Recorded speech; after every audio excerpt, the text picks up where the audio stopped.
The word jihad is mentioned in the Quran about 41 times. The words mercy, peace, and compassion are mentioned about 355 times. Yes, come in. Come on in, Riaz. Sit down, please. Contrary to popular belief in most Western cultures, Islam is a religion that preaches peace and tolerance. Yes, Patricia. If Islam truly is a religion that preaches peace, then how come the world's most troubled spots, the West Bank, Afghanistan, Pakistan, Iraq, they're all plagued with Islamic terrorism? Well, that depends on your definition of terrorism. Some might argue that the U.S. invasions of countries like Iraq and Afghanistan are also acts of terrorism. No, those were acts of war to get rid of despotic regimes. Or a means of getting at a country's oil. Conspiracy theories. Well, may I? Yes, please. Go ahead, Riaz. Mr. Khan is right.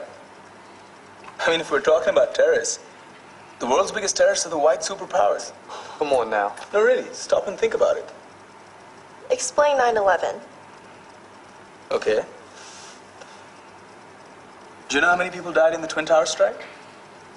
Around 3,000. And do you have any idea how many people died in the bombing of Afghanistan? Take a wild guess. More than 15,000 people died.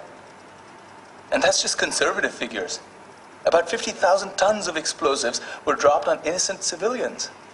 Men, women, children. Yeah, but that was because of the Taliban. Now that you brought it up, did you know that the Taliban was a creation of the CIA to fight the Russians? Whatever. They were still harboring terrorists.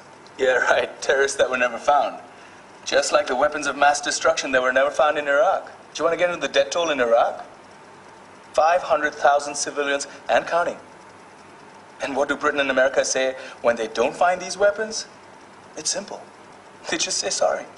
And still refuse to relinquish control of these countries. What are you trying to say? What I'm trying to say is that just because you're American, wear a fancy suit, and call yourself the president, doesn't make you any less of a terrorist.